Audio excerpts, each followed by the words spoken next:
Alors, je vous invite ce soir à lire avec moi deux portions des Écritures tirées du livre de Ruth.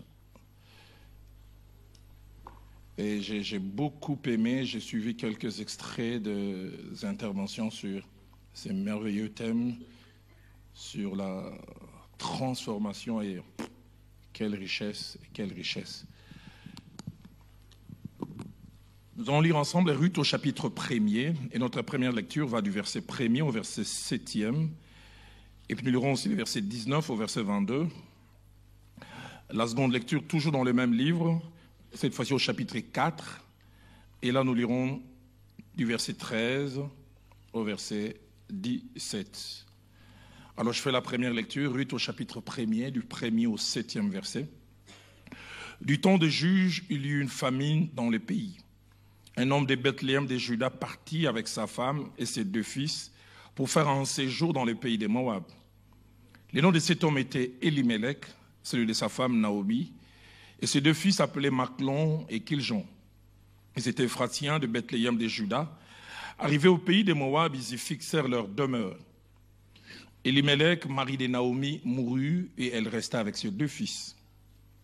Ils prirent des femmes moabites dont l'une se nommait Orpa et l'autre Ruth. Ils habitèrent là environ 10 ans. Machlon et Kiljon moururent aussi, tous les deux plutôt, et Naomi resta privée de ses deux fils et de son mari. Puis elle s'éleva, elle et ses belles-filles, afin de quitter le pays de Moab, car elle a appris au pays de Moab que l'Éternel avait visité son peuple et lui avait donné du pain. Elle sortit du lieu qu'elle habitait accompagnée de ses deux belles-filles. Elle s'est mise en route pour retourner dans les pays de Juda. Verset 19. Elles furent ensemble les voyages jusqu'à leur arrivée à Bethléem. Lorsqu'elles entrèrent dans Bethléem, toute la ville fut émue à cause d'elles, et les femmes disaient « Est-ce là Naomi ?» Elle leur dit « Ne m'appelez pas Naomi, appelez-moi Mara, car le Tout-Puissant m'a rempli d'amertume. J'étais dans l'abondance à mon départ, et l'Éternel me ramène les mains vides.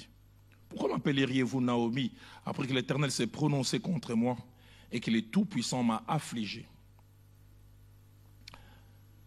Ainsi revinrent du pays de Moab Naomi et sa belle-fille, Ruth la Moabite. Elles arrivèrent à Bethléem au commencement de la moisson des orges. Ruth, chapitre 4, verset 13 au verset 17. Boaz prit Ruth qui devint sa femme, et il alla vers elle.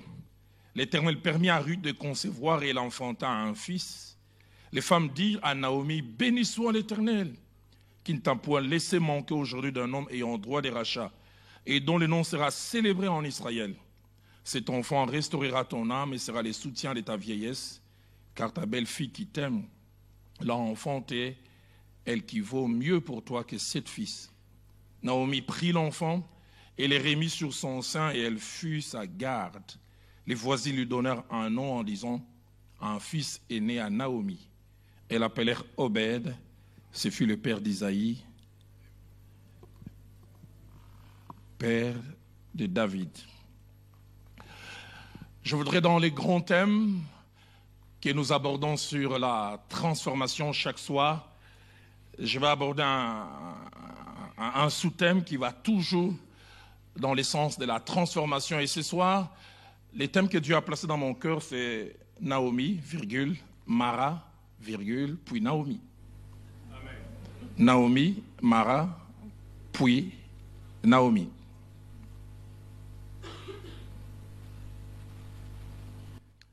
Ce soir, je vais vous parler d'une femme qui a eu 3 visages. 3 visages à cause de 2 lieux. 2 lieux qui l'ont influencé, qui l'ont impacté positivement, mais aussi négativement. Je dois avouer, je fais partie un peu de la vieille école. Je pars toujours un peu d'une pépinière pour faire le grand champ. Quand j'ai appris les ministères, mon pasteur m'a appris qu'un bon prédicateur doit d'abord avoir une vie de méditation personnelle. Et c'est de la méditation personnelle qu'il tire les prédications. Je lis rarement la Bible pour prêcher. La Bible n'est pas souvent un instrument de travail pour moi. Je lis d'abord la Bible pour moi-même, pour m'édifier et pour m'enrichir. Et les choses que je vais vous partager sont des choses que j'ai eu à étudier il y a bientôt 10 ans. J'ai fait une étude sur plusieurs personnages dans la période que je peux qualifier la période la plus tumultueuse de ma marche chrétienne, de mon ministère, entre novembre 2006 et novembre 2007. Et j'ai eu à étudier ces personnages et je les ai regardés avec d'autres yeux. Et quelle richesse n'ai-je pas attiré? Et si je peux me souvenir encore comme si c'était hier, durant cette période où Dieu s'est servi de ces personnages pour me parler, il m'a amené à voir deux choses sur lesquelles il a insisté. Je me souviens comme si c'était hier. Il m'a mis en garde alors que j'étudiais ces personnages, alors que je voyais les détails de leur vie. Il m'a dit, ces choses leur sont arrivées pour servir d'exemple. Et elles ont été écrites pour notre instruction. Il m'a dit, Roland, étudie, vois, retiens ce que tu peux retenir et mets de côté ce que tu dois et tu peux mettre de côté. Mais la deuxième des choses, et je peux me souvenir encore comme si c'était hier, il m'a montré qu'après lui au monde, il y avait un être qui était détenteur d'une très grande puissance, d'une capacité de transformer des choses, c'est l'homme. Vous et moi, des fois, on n'a aucune idée de la capacité, du pouvoir que nous avons, soit de faire arriver des choses ou de les faire avorter. Et je ne sais pas pourquoi Dieu a placé cette série que je vais commencer ce soir et que j'aborderai jusqu'à dimanche. Mais avant, j'aimerais répondre à deux questions. À qui ces messages s'adressent-ils? Et quel est ou quels sont les buts visés? Ces messages, je le crois, s'adressent principalement à deux publics cibles. Les tout premiers, ça s'adresse aux hommes et aux femmes qui rêvent d'aller quelque part ou qui veulent aller quelque part. Ils sont sûrement jeunes, ils ont entre 15, 25 et 30 ans tout au plus, plein de rêves, plein d'ambitions. Et je peux me souvenir quand j'avais 15, 20, 25 ans. Mais deuxièmement, ce message s'adresse aux hommes et aux femmes en train d'aller quelque part et dont certains sont peut-être déjà en train d'arriver. Et quelque part, ils ont 30 ans ou plus, ils sont soit en train de récolter les fruits de leur choix d'il y a quelques années, ou ils sont en train déjà de faire un petit bilan, se rendant compte peut-être que certaines choses n'ont pas été bien faites comme elles auraient dû. Et pour chacun de ces publics, il y a des objectifs derrière ces messages. À la première catégorie, à ceux qui ont des rêves et des ambitions, ce message sert à deux choses. Premièrement, montrer à ces personnes qui entrent dans la vie les grands pouvoirs qu'ils détiennent au travers des choix, au travers des décisions, au travers des options qui lèvent ou qui sont prêts à lever. Leur dire que leur demain dépend de leur aujourd'hui. Leur demain dépend de petites choses qu'ils font ou qu'ils ne font pas. Des choses qu'ils font bien ou des choses qu'ils font moins bien. Mais deuxième chose, c'est leur montrer les deux facettes cachées derrière ces merveilleux pouvoirs. Et nous voulons souvent en faire usage, et surtout nous ici en Occident, les libres arbitres. La capacité à décider soi-même. Montrer que derrière ces pouvoirs, il y a deux facettes. Il y a la facette privilège, mais aussi la facette responsabilité. Autant c'est un merveilleux pouvoir qui nous rend capables d'imprimer des choses. Mais il y a aussi une grande responsabilité. J'ai été étonné durant cette période que j'ai mentionnée tout à l'heure en découvrant cette portion qui est quasiment dans la suite, dans la même trame que notre passage central. Dans Jérémie chapitre 18, versets 7 à 10, la première fois que j'avais lu ces passages, j'étais choqué, j'ai dit, est-ce que le prophète a bien restitué ce que Dieu voulait dire? Écoutez ce que le prophète dit de la part de Dieu. Soudain, je parle sur une nation, sur un royaume, d'arracher, d'abattre et de détruire. Ça, c'est Dieu qui parle. Mais si cette nation sur laquelle j'ai parlé revient de sa méchanceté étonnante, je me répands du mal que j'avais pensé lui faire. C'est Dieu qui parle. Il dit, j'ai dit, je vais faire ça. Mais Dieu dit, ce n'est pas définitif. Celui à qui cette parole s'adresse peut la changer. Et pourtant, c'est Dieu qui a parlé. Il dit, je parle, je dis, je vais détruire, je vais abattre. Mais il dit, si cette nation sur laquelle je parlais revient de sa méchanceté, je me répands du mal que j'avais pensé lui faire. Et il ajoute encore, soudain, je parle sur une nation, sur un royaume de bâtir et de planter. Mais si cette nation fait ce qui est mal à mes yeux et n'écoute pas ma voix, oh, je me répands du bien que j'avais eu l'intention de lui faire. J'ai projeté ça, mais vu son comportement, vu sa façon d'être, Dieu dit, ce qui est sorti de ma bouche ne va pas forcément à s'accomplir. À la deuxième catégorie, des hommes et des femmes qui sont peut-être en train d'arriver déjà quelque part, qui sont arrivés sûrement à un degré soit des satisfactions ou des bilans négatifs. À eux, je voudrais dire trois choses au travers de ce message.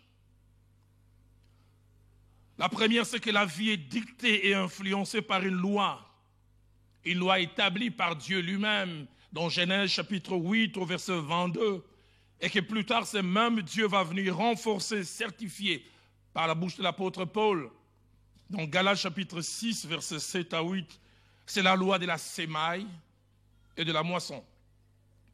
Noé sort de l'arche et Dieu lui parle des 4 groupes de choses qui ne passeront pas. Et parmi les choses qui ne passeront pas, il commence d'abord par citer les sémailles ainsi que la moisson. D'autres versions disent les temps où l'on sème et les temps où l'on moissonne selon que l'on a sémé. Il dit ça ne passera jamais. Et comme je le disais plus tard, l'apôtre Paul, sous l'inspiration, revient et renforce cette même vérité en disant ne vous y trompez pas. On ne se moque pas de Dieu. C'est qu'un homme aura sémé, il le moissonnera. C'est qu'un homme sème, il les moissonnera. Et il parle maintenant comment la qualité de la sémaille va influencer la qualité de la moisson. Celui qui sème pour sa chair moissonnera de la chair la corruption, mais celui qui sème pour l'esprit moissonnera de l'esprit la vie éternelle. Deuxième chose que j'ai comme objectif au travers de ce message, adressé à cette deuxième catégorie, c'est leur dire que nos choix avec le temps engendrent toujours 2 sortes de sentiments différents et opposés. D'un côté, joie, bonheur, fierté et même satisfaction si nos choix ont été les bons et s'ils ont été enrichissants. De l'autre côté, nos choix peuvent engendrer regret, tristesse, remords, culpabilité et même des fois complexe. Quand on sait voir que nos choix nous ont amenés à côté de la plaque. Troisième objectif visé pour cette deuxième catégorie, c'est leur dire que quel que soit ce que vous avez récolté de la vie jusqu'à présent, rien n'est définitif. Rien n'est permanent. D'un côté, les bonnes choses ne sont pas toujours permanentes. Et de l'autre côté aussi, les mauvaises choses ne sont pas aussi forcément permanentes. Dans Hébreux chapitre 3, au verset 14, l'apôtre sous l'inspiration dit « Car nous sommes devenus participants de Christ », mais puis il ajoute « Pourvu que nous retenions fermement jusqu'à la fin l'assurance que nous avions au commencement ». Il veut dire un petit relâchement, on peut perdre ce que l'on avait déjà. Combien de gens qui ont bien commencé, mais qui finissent mal et très mal. Mais je voudrais aussi dire, et j'en parlerai encore demain après-demain, même si on a mal commencé, il est possible avec Dieu de bien finir. Avant de toucher notre texte de base, nos deux textes de base, je trouvais important de faire ressortir une chose attachée au contexte dans lequel ces récits se passent. Et Ruth au chapitre 1er, au verset 1er, le montre très bien que cela se passe à l'époque des juges. À une époque où il n'y avait pas de gouvernement central. Il n'y avait pas de pouvoir organisé. Pour ceux qui le savent, le juge pouvait régner soit sur une tribu, sur plusieurs, et rarement sur toutes les tribus d'Israël. Il est arrivé qu'il y ait quelques juges qui puissent régner, mais ils exerçaient simplement un rôle dirigeant, mais sans une organisation réelle. Et du reste, la Bible donne un aperçu de ce qu'était la période des juges. En disant dans Juges au chapitre 21, au verset 25, en ces temps-là, il n'y avait point de roi. Et la conséquence, chacun faisait ce qui lui semblait bon. Pas un pouvoir législatif en disant « voici ce qu'il faut faire et voici ce qu'il ne faut pas faire ». Pas un exécutif avec des moyens pour garder les caps et sévir quand il le fallait. Et c'est dans ces contextes que ces récits se passent, où l'on retrouve une famille de 4 personnes vivant à Bethléem, qui veut dire la maison du pain, la maison où le pain ne manque jamais, la maison censée toujours connaître et vivre l'abondance. Et cette famille était composée d'Elimelech, nous reviendrons sur lui, l'homme, de Naomi, la femme, et de 2 de leurs enfants, Machlon et Kiljon.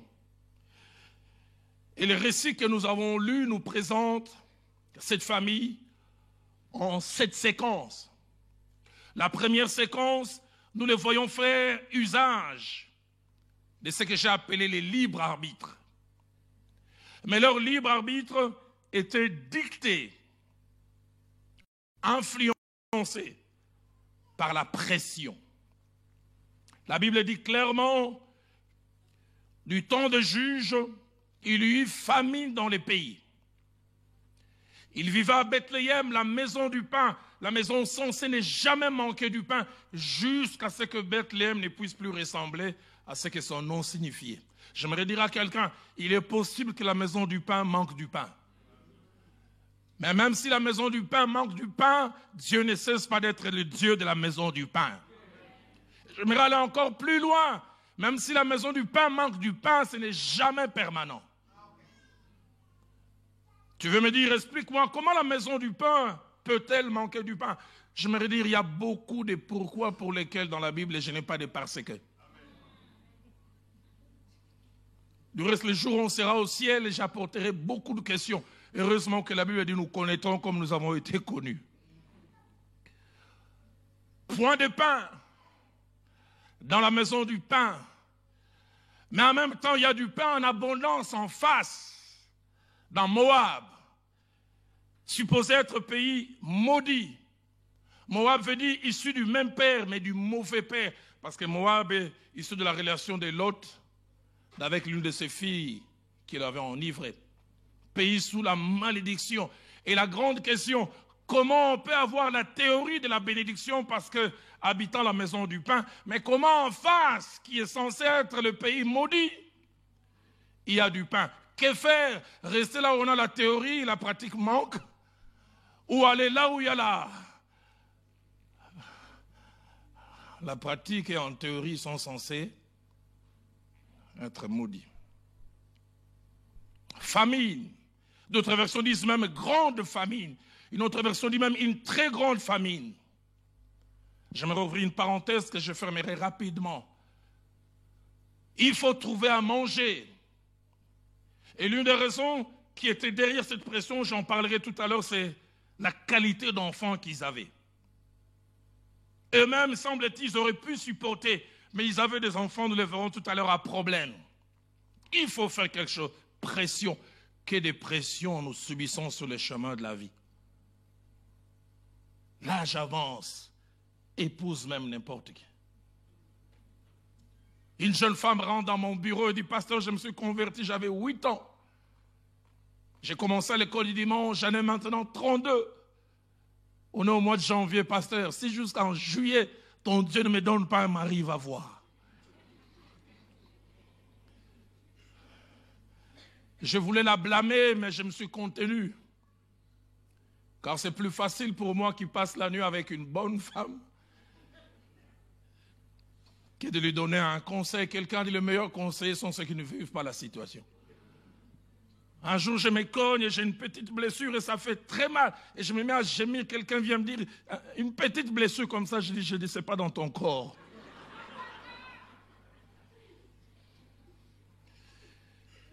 Que des pressions nous subissons sur le chemin de la vie. Vas-y, débrouille-toi. Vas-y, passe par ces chemins. Vas-y, fais comme tout le monde. J'ai mon jeune frère qui est maintenant médecin, il me parle de cette pression qu'il a eu à subir un jour à l'université de Kinshasa. Il était en avant-dernière année, en médecine, examen de chirurgie, l'un des examens les plus difficiles, durant au moins 3 jours, personne ne dort. Mais il était étonné, 2 jours avant, certains allaient jouer au football, d'autres jouaient aux cartes, il s'est étonné. Comment il peut y avoir une telle détente? Et puis finalement, il s'est rendu compte que les fouilles de l'examen étaient sorties, comme ça arrive souvent chez nous. J'espère que ça va s'arrêter un jour. Et lui, il a dit, je ne vais pas toucher à ces questionnaires. Je vais simplement continuer à étudier. Il dit à un moment, il était en train d'étudier, un des amis vient et dit, moi je suis diacre dans telle église. Toute chose concourt au bien de ceux qui aiment Dieu. Prends ça. Pression. Que faire quand les gens veulent te pousser à aller dans une certaine direction? Les pressions ne datent pas d'aujourd'hui. Ève a eu à subir les pressions du serpent. Si tu mangeais, voilà ce qui va arriver. Adam a eu à subir les pressions de sa femme. Oh, nous les hommes. Ésaü a eu à subir les pressions de la faim. Il a tellement faim qu'il met les droits d'aînesse de côté. Le jeune homme insensé de Proverbes 7 a eu à subir la pression de cette femme prostituée. La Bible dit, elle est séduisie à force de paroles. Si la pression en elle-même n'est pas un problème, le problème c'est comment nous la gérons. Joseph a bien géré la pression. J'aime ce que ma Bible dit dans Genèse 39, au verset 10, quoique la femme de Potiphar lui parlait chaque jour. Pression constante, permanente. Mais la Bible dit, elle ne céda pas. David a eu à subir la pression, 1 Samuel 24, 5 à 8. Ces gens qui étaient avec lui, qui étaient fatigués d'être sans domicile fixe, quand ils ont vu Saül ronflant, ils ont eu leur théologie. Ça, c'est l'Éternel qui livre ton ennemi entre tes mains. Tue-le. Abishai dit même, si toi tu vas traîner, donne-moi l'épée. Pression. Je m'imagine, David, tu penses que c'est une coïncidence que Dieu ait amené Saül là et puis qui... Non, frère, tu veux que Dieu t'envoie un mail signé très haut, @yahoo.fr, et que tu puisses reconnaître que ça c'est Dieu. J'aime ce que ma Bible dit. Il dit que Dieu me garde et touche à louange de l'Éternel. Il avait dit par ses paroles, il arrêta ces gens. Donne-nous des gens qui savent résister à la pression. Que des gens qui cèdent pour un rien. Jésus a résisté à la pression après 40 jours de jeûne. Matthieu 4, 1 à 11 en parle. Si tu es fils de Dieu, transforme ces pierres en pain. Jette-toi, les anges vont te protéger. Nous en parlerons demain ou après-demain, là où les autres ont réussi. Juge chapitre 16, versets 16 à 17, nous parle de quelqu'un qui n'a pas su gérer la pression. Samson. Il avait un secret, il avait dit, Delilah n'a cessé de l'importuner. jusqu'à ce que son cœur perdit patience. Et il lui ouvrit son cœur. La pression, la famine. Il faut faire quelque chose. J'imagine un premier jour, ils ne mangent pas. Un deuxième jour, ils ne mangent pas. Et ils reçoivent des échos. Là, on mange à gogo. Là, on jette la nourriture. Que faire? Comment tu gères et comment je gère la pression? À cause de cette pression, il cède. Et il cède de quelle manière? Et c'est là où va ma deuxième séquence. Il cède en se basant sur de fausses illusions et de fausses certitudes. Écoutez ce que la fin du premier verset dit. Du temps de juge, il y eut une famille dans le pays, un homme de Bethléem de Juda, avec sa femme et ses 2 fils, partis pour faire un séjour dans le pays de Juda, pour faire un séjour. Français courant dit, ils allèrent pour un temps dans le pays de Moab. Vous savez, la désobéissance n'a pas un problème avec les temps, même si tu désobéis 1 minute, ou si tu désobéis 10 heures, c'est toujours la désobéissance. Ils disent, nous allons là où Dieu ne veut pas, mais on ne va pas rester longtemps. Juste le temps de régler les problèmes, on va rentrer à un séjour. Nous savons que ce n'est pas bon. Ce n'est pas l'endroit où Dieu nous veut. Mais nous allons rester juste pour un temps. Nous n'allons pas y rester. Combien de fois nous savons que Dieu n'est pas partie prenante dans une entreprise, dans un projet, dans une affaire. Mais on y tient tellement qu'on trouve toujours toutes sortes de justificatifs pour y aller. Combien de fois, tant d'enfants de Dieu que nous sommes, nous mettons de la parole de Dieu de côté et nous devenons nous-mêmes des décideurs en chef. Dans Isaïe chapitre 30, au verset 1er, le Seigneur blâme son peuple en disant « Malheur aux enfants rebelles qui prennent des résolutions sans moi et qui font des alliances sans ma volonté. Malheur à ceux qui descendent en Égypte pour avoir du secours, qui s'appuient sur des chevaux. » Et c'est lié à la multitude des choses et à la force des cavaliers. Je suis triste en lisant la fin, mais qui ne regarde pas vers les saints d'Israël et ne recherche pas l'Éternel. Dans Isaïe 48, au verset 18, le même Dieu pleure au sujet de son peuple en s'exclamant « Oh, si mon peuple était attentif à mes commandements, si seulement il m'écoutait. » Une autre version dit « S'il suivait ce que je lui commande, son bien-être serait comme des fleuves, et son bonheur comme les flots de la mer. » Cesse de trouver des justificatifs. Combien de fois on sait que ça, il ne faut pas faire, mais on le fait quand même. Fausse illusion.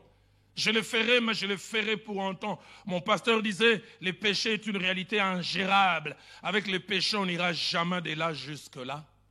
Et puis on va s'arrêter, semble-t-il, à temps. Le péché est prolifique. Il nous amène toujours plus loin. La troisième séquence qui vient dans ce texte, et il est étonnant, la Bible s'attarde pour nous donner les identités complètes des principaux personnages, ainsi que de ceux qui les ont accompagnés et qui, comme dans des effets collatéraux, ont subi des conséquences. Il est dit le nom de cet homme s'appelait Elimelech. Elimelech, son nom veut dire « l'Éternel est mon roi ». Dieu est mon souverain.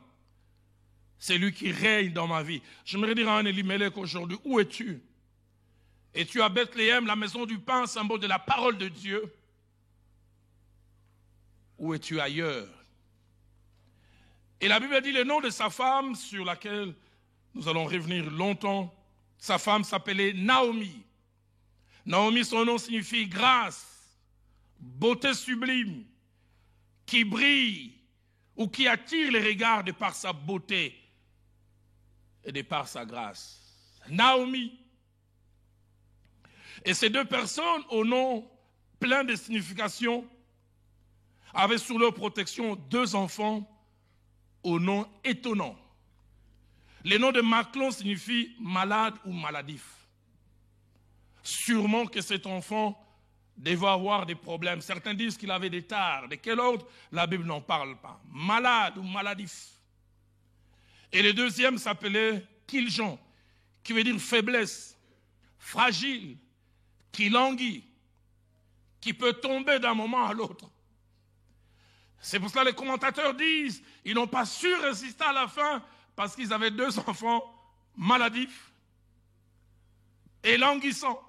Si nous, on peut supporter la faim, Maclon et Kiljon ne peuvent pas. Seigneur, nous te craignons. Mais si nous restons dans la crainte, Maclon et Kiljon vont mourir. Seigneur, nous allons malgré que nous t'aimons. Ce n'est pas parce qu'on est allé à Moab qu'on ne t'aime pas. Et tu sais, on ne va pas à cause de nous-mêmes. On est obligé. Qui t'oblige? Maclon et Kiljon. J'aimerais m'arrêter à ce niveau pour dire 3 choses. La première, lorsqu'on s'appelle Elimelech et Naomi, et qu'on a Kiljon et Maclon à protéger, il ne faut jamais descendre à Moab. Et il ne faut jamais descendre à Moab, car le Dieu qui donne Maclon et Kiljon et qui les a protégés jusqu'à présent saura les protéger quoi qu'il arrive. La deuxième des choses que je voudrais dire, c'est que loin de Bethléem, symbole de la présence de Dieu et de l'attachement à sa parole, rien ne reste intact. Il y a des choses qui ne sont protégées que si elles sont à Bethléem. J'aimerais dire à quelqu'un ce soir, ne quitte pas Bethléem. Reste dans la maison de Dieu, reste dans la maison du pain, quoi qu'il arrive. La troisième des choses que je voudrais dire, c'est que Bethléem est le seul endroit où Maclon et Kiljon peuvent rester en vie. Si tu t'éloignes de Bethléem, la maison du pain, symbole de la parole et de la présence de Dieu, tu risques de les perdre. La quatrième séquence que ce passage nous présente, c'est un changement de discours, sûrement à cause des avantages. Le verset 1er dit à la fin, ils partirent pour faire un séjour dans le pays. Mais écoutez ce que la fin du verset 2 dit, arrivés au pays de Moab, ils y fixèrent leur demeure. Ça change. Nous y allons pour un temps. Mais puis finalement, ils se disent on va rester un peu plus longtemps. L'une des traductions les plus anciennes en hébreu dit leur demeure les fixa. J'aimerais dire à quelqu'un, fais attention à Moab. Tu peux y aller avec l'idée de rester un petit moment, mais quand tu voudras partir, tu ne pourras plus. On raconte l'histoire de cet aigle qui volait et qui a vu les corps sans vie d'un poisson. Et ça faisait des jours qu'il n'avait pas mangé. Il s'est dit, waouh, je vais bien me délecter de ces mets. Et puis il a volé, il est arrivé, il a commencé à manger. Mais en jetant un coup d'œil, il s'est rendu compte que là devant, à quelques mètres, il y avait une chute. Et une chute vertigineuse. Il s'est dit, j'ai tout mon temps. Jusqu'on va arriver à quelques 50 centimètres, je vais décoller. À 50 centimètres, quand il a voulu décoller, il s'est rendu compte qu'il n'arrivait pas. Il avait oublié que c'était l'hiver et il neigeait.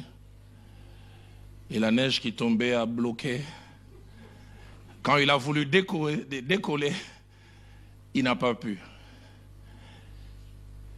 Il est mort, le ventre est bien rempli. Mais mort quand même. Nous allons faire un séjour. Mais le séjour se transforme en autre chose.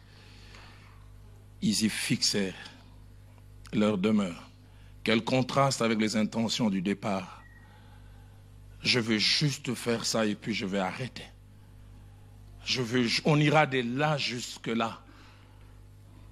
Cinquième séquence que ce passage nous présente, c'est le début de la moisson des choses négatives. Le verset 3 dit, Elimelech, mari de Naomi, mourut. Quelle tragédie! Elle qui rêvait d'un pays de soulagement, d'un pays où elle allait trouver solution à ses problèmes, elle se retrouve dans un cortège en train d'aller enterrer son mari. Elimelech, symbole de l'alliance avec Dieu. L'Éternel est mon roi. Il meurt. Mais la Bible dit qu'elle resta avec ses 2 fils. Ce qui lui arrive est sûrement un signal d'alarme pour attirer son attention. Mais voilà, Naomi est entêtée, aveuglée. Elle ne voit pas ce que Dieu veut lui communiquer comme message. Ben, je n'ai perdu qu'Elimelech, les enfants sont là. Dans Job, chapitre 33, verset 14, et puis le verset 19, la Bible dit, Dieu parle tantôt d'une manière, tantôt d'une autre, mais on n'y prend point garde. Le verset 19 va plus loin, il parle même par la douleur. Combien de fois Dieu nous coince? Dieu fait que les choses n'aillent pas bien, nous ne captons pas le message qu'il veut nous communiquer. Elimelech meurt. Naomi persiste à rester à Moab. Elle célèbre même les mariages de ses 2 enfants, comme pour dire, si lui est parti, qu'elle se marie vite, comme ça il y aura une compensation. La fin du verset 4 dit, ils prirent des femmes moabites dont l'une se nommait Orpa et l'autre Ruth, ils habitèrent là environ 10 ans. Tous les commentateurs sont d'accord qu'aucune d'elles n'a eu de progéniture. Bizarre. Ni Orpa, ni Ruth. Rien ne se passe. Pas de signe de bénédiction. Et puis voilà la 6e et avant-dernière séquence fatale. Grâce, beauté qui attire des regards, est frappée par un dernier coup fatal. Le verset 5 dit, Machlon et Kiljon moururent aussi. Tous 2. Naomi resta privée de ses 2 fils et de son mari. Combien de fois nous nous réfléchissons que quand on arrive au bout, je dis à quelqu'un ce soir que Dieu t'aide à éviter des effets maximum. Que Dieu t'aide à arrêter cette situation alors qu'elle est simplement au niveau embryonnaire. Mon pasteur me disait un jour, il dit, Roland, mieux vaut détruire un œuf que de se battre avec un coq. Que des situations que nous pouvons gérer à un niveau plus bas. Et nous attendons que les situations s'aggravent. Si seulement quand Elimelech était mort, tu étais rentré, tu aurais pu garder tes enfants. Privé de ces 2 enfants, c'est alors qu'elle s'arrête, elle fait 2 choses. La première, elle fait une bonne évaluation, sans concession, chose que nous avons souvent difficile à faire. Privée de ses enfants, elle dit au verset 13, « Je suis dans une grande affliction de ce que la main de l'Éternel s'est étendue contre moi. » Ouf, que des choses on met sur les dos de Dieu, alors que c'est nous-mêmes qui avions décidé. Plus tard même au verset 19 à 21, alors qu'elle rentre à Bethléem et qu'on l'appelle Naomi, elle dit, ne m'appelez plus Naomi. Est-ce que je ressemble à Naomi? Y a-t-il quelque chose de beau? La grâce est-elle encore là? Ne m'appelez plus Naomi, appelez-moi Mara. Mais là où c'est grave, écoutez ce qu'elle dit. Car le Tout-Puissant m'a rempli d'amertume. Oh, qu'est-ce que Dieu a à faire dans ça? Et écoute, la plupart des fois, on se rend compte de la valeur de certaines choses que quand on les perd. Elle ajoute, il dit, j'étais dans l'abondance à mon départ. Alors si tu es dans l'abondance, pourquoi tu n'es pas resté?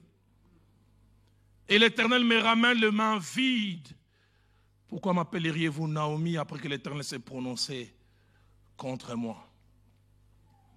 À la fin du verset 13, elle dit à ses 2 belles filles, car à cause de vous, je suis dans une grande affliction. Sincère. Il dit, ne faites pas attention à l'extérieur, je suis affligé, je suis abattu, je suis triste, affligé. La vie est difficile pour moi. Je prie que quelqu'un ce soir s'arrête et dise, ce choix était mauvais. Ce que je fais n'a pas été une bonne chose. Combien de fois nous avons difficile à faire cela? La faute, comme disait un célèbre psychologue de chez vous, un philosophe aussi, l'enfer c'est les autres, semble-t-il. Seigneur, donne-moi quelqu'un qui va s'arrêter comme le fils perdu de Luc 15, versets 17 à 20, quand il avait choisi de quitter le toit paternel.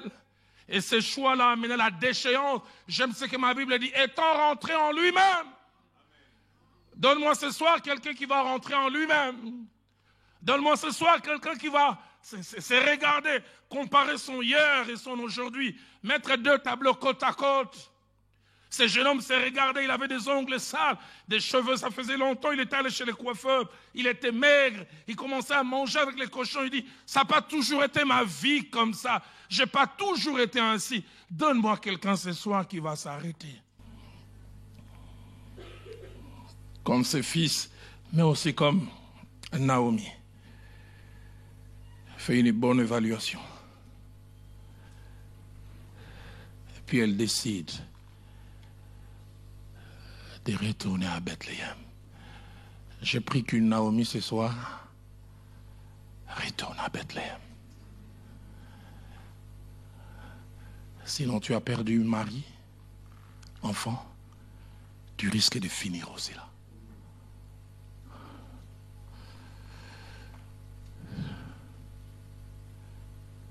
Et quand elle rentre à Bethléem, les gens l'identifient à son nom d'autrefois. Naomi, elle-même décide, ne m'appelez plus ainsi. Appelez-moi Mara, qui veut dire amer, amertume. Je me dirais à quelqu'un, Moab chasse la grâce et attire l'amertume. À Moab, les Naomi ne restent jamais Naomi. À Moab, les Naomi perdent toujours quelque chose. Elles deviennent la caricature de ce qu'elles ont rêvé. Moab, ce n'est pas l'endroit pour les enfants de Dieu. Moab vous transforme mais en mal. Moab transforme vos rêves en cauchemars. Moab, ce n'est pas l'endroit où nous devons nous retrouver. Moab,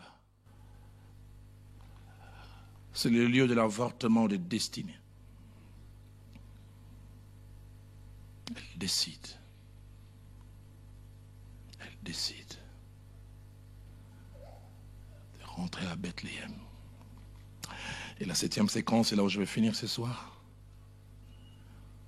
Elle arrive à Bethléem. Elle est l'objet de la pitié des gens. Les gens la regardent. Ouh. Naomi, ce n'est plus toi. Je dis à quelqu'un, paye les prix des rentrées. C'est pour cela que j'aime beaucoup le fils perdu. Il avait deux options. La première, rester à l'endroit de son égarement. En se disant, j'ai tellement fait de dégâts là où j'étais parti. D'où je suis parti. J'ai challengé mon père. Non, je ne pense même pas qu'on va m'accueillir. C'est sûr, dès que je vais arriver, mes voix de loin disent, toi encore ici. Mais il a pris les risques d'oser. Chaque pas qu'il est rapproché du toit paternel, son cœur battait à la chamade. Il ne savait pas, est-ce qu'on va m'accueillir ou pas? Je prie que quelqu'un ose faire le chemin retour. Mon pasteur me disait, pour tout celui qui aime Dieu, quand il s'égare, Dieu met toujours le billet retour dans sa poche. Enfin que quand viendra le moment où il aura la volonté de vouloir rentrer, qu'il trouve aussi les moyens.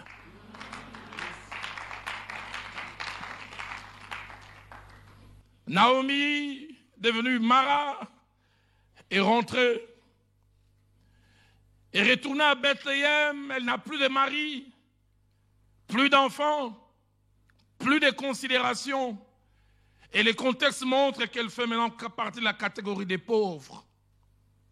Les gens sûrement se moquent, les gens l'étiquettent. Voilà où ça mène. Voilà où l'entêtement mène. J'aime le Dieu de la Bible, c'est le Dieu qui ne garde jamais nos péchés devant ses yeux. David a dit, si tu gardais le souvenir de nos iniquités, qui subsisterait? Ma Bible m'a dit, autant l'Orient est éloigné de l'Occident, autant il est loin de nous, nos transgressions. Elle est retournée au bon endroit, mais n'a pas eu de résultat tout de suite. Elle a commencé à vivre du travail de sa belle-fille qui était derrière le moissonneur, qui ramassait des choses prévues pour les pauvres ainsi que pour les étrangers. Les commentateurs disent que sa condition qui a changé telle que nous l'avons lu dans Ruth 4, 13 à 17. Ça a duré 2 ans. J'aimerais tout à l'heure, avant de conclure, dire à quelqu'un, quand Naomi, qui est devenue Mara, quand elle retourne à Bethléem, elle ne redevient pas Naomi tout de suite. Mais dès l'instant où tu retournes à Bethléem, le processus de transformation pour récupérer ta condition première est enclenché. J'aimerais dire à un ou à une Naomi, retourne à Bethléem, serre les dents, laisse Dieu travailler et tu verras ce qui va se passer. 2 ans après, non seulement qu'elle participe à l'un des plus merveilleux mariages qu'il y a jamais eu à Bethléem, sa belle-fille devient l'épouse de l'homme le plus important de Bethléem. Et dans quelles conditions? Et le plus étonnant, le seul endroit où on l'appelle Mara, où elle-même s'appelle Mara, c'est quand elle est rentrée. Après là, on ne l'a jamais appelée ainsi. Et puis voilà, sa belle-fille devient enceinte. Boaz prit Ruth qui devint sa femme, elle alla vers elle. Ma Bible dit l'Éternel permit à Ruth de concevoir. J'aime ces passages. 10 ans durant, Ruth était attachée à Kiljon sans enfant.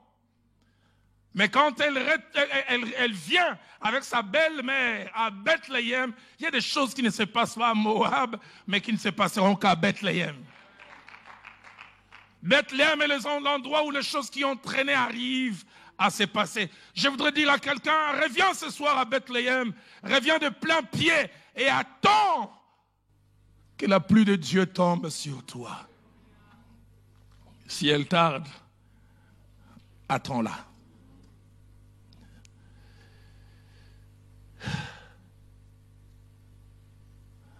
Elle a un enfant par sa belle-fille.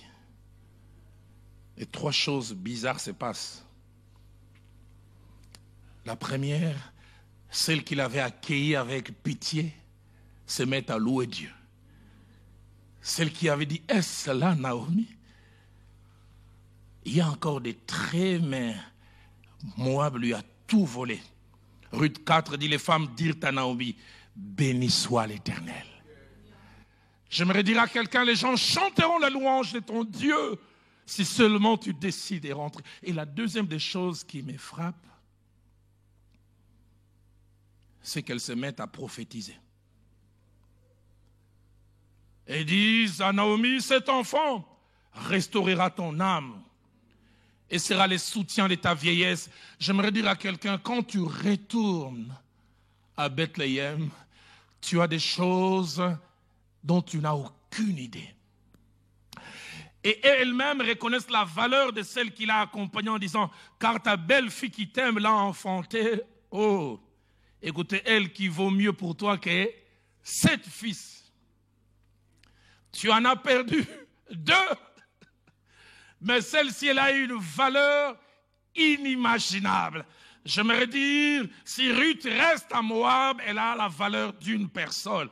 Mais si elle vient à Bethléem, la maison du pain, elle vaut 7.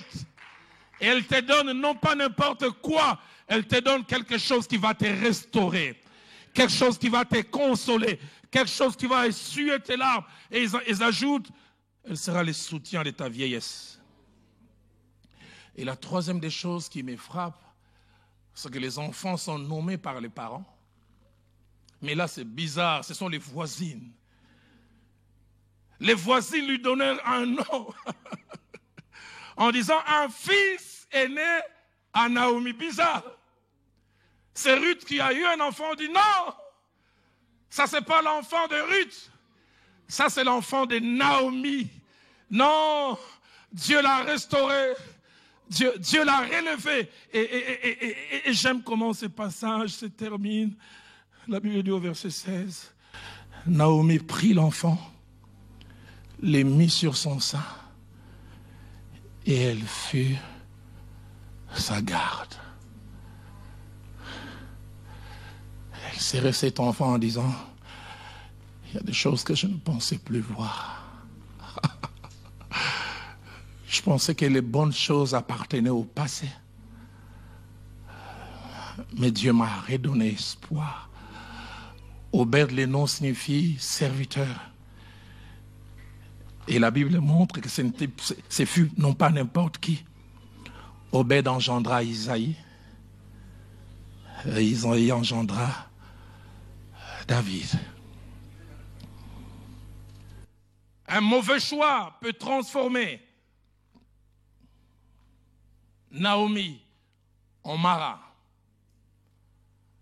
Mais un autre choix correcteur peut faire que Mara redevienne Naomi. J'aimerais dire à une Naomi, je ne sais ce qui t'a fait amener à fauter, à sortir des rails de Dieu et t'a transformé en amertume, en tristesse. J'aimerais dire le match n'est pas fini. La Bible dit, si vous avez de la bonne volonté, vous mangerez les meilleures productions du pays. Donne-moi quelqu'un ce soir qui dit, c'est pas fini, je peux me relever. J'ai un ami un jour, on priait ensemble, il passait par des situations difficiles, et il a dit, Satan, tu m'as fait tomber, mais comme en boxe, on ne me comptera pas jusqu'à 10. Même à 9 et demi, je me lèverai, et on va continuer. J'aimerais dire à quelqu'un, tu es tombé, mais ne reste pas tombé. Ma Bible m'a dit, 7 fois le juste tombe. 7 fois, il se relève. Ce soir, en terminant, avant de lancer un triple appel, j'aimerais dire ces 5 choses. La première, c'est que Dieu n'est pas le seul à avoir la capacité de nous transformer. Nous-mêmes, par nos choix, nous pouvons aussi les faire. Positivement ou négativement.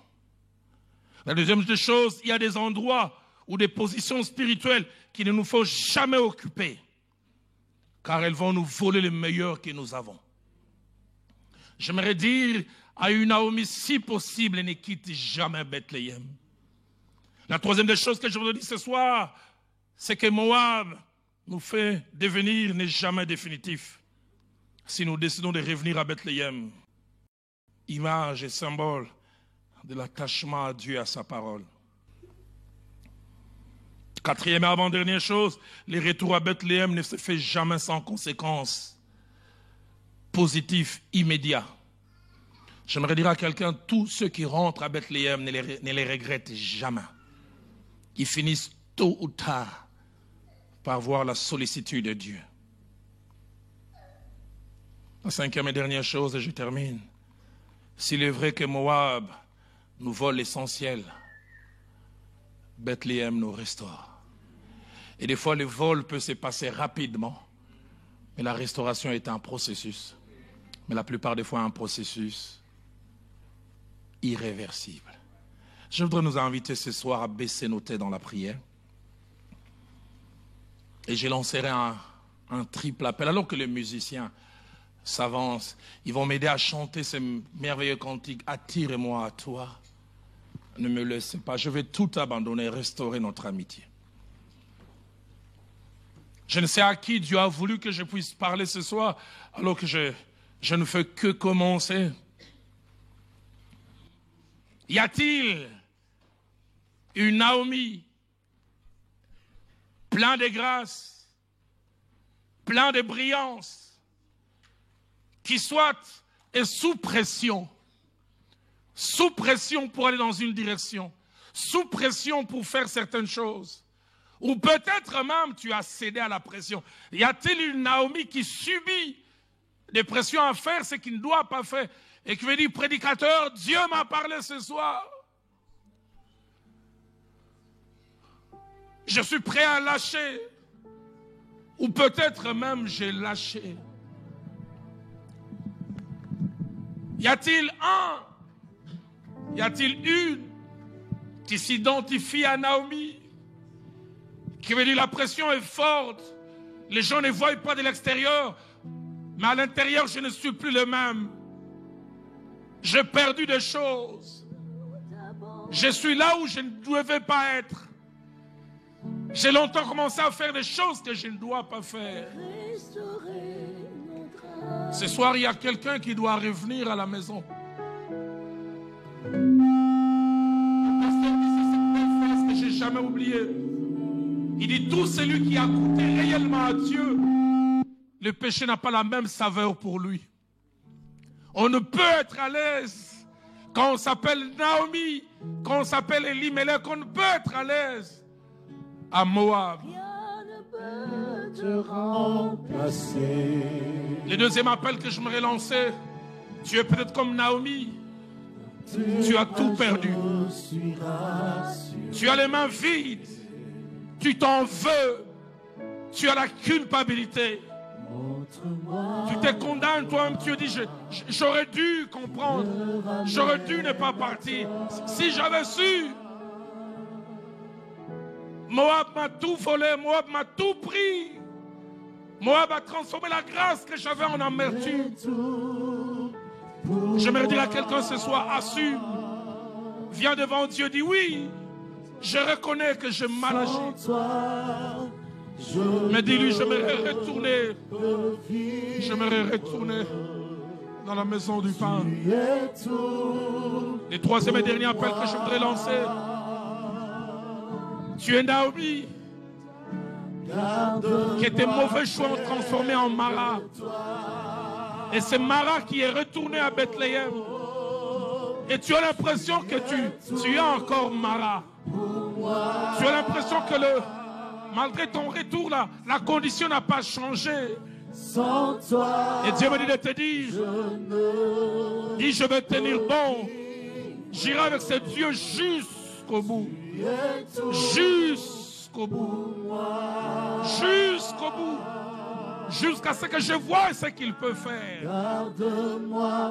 S'il y a quelqu'un qui veut répondre à l'un de ces trois appels, alors que les cantiques nous accompagnent, lève-toi. Je prierai avec toi.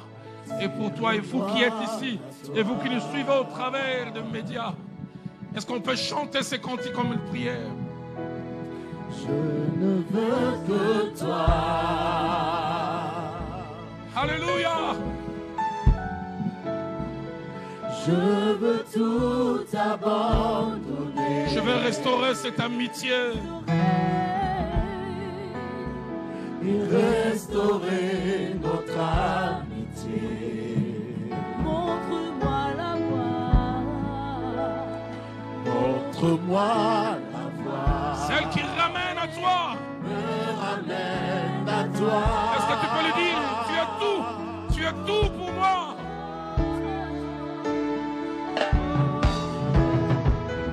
Tu es tout pour moi. Sans toi,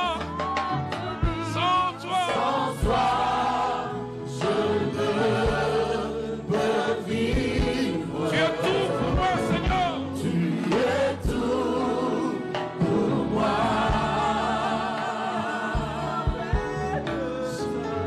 Garde-moi près. Y a-t-il quelqu'un qui va le chanter encore avec moi?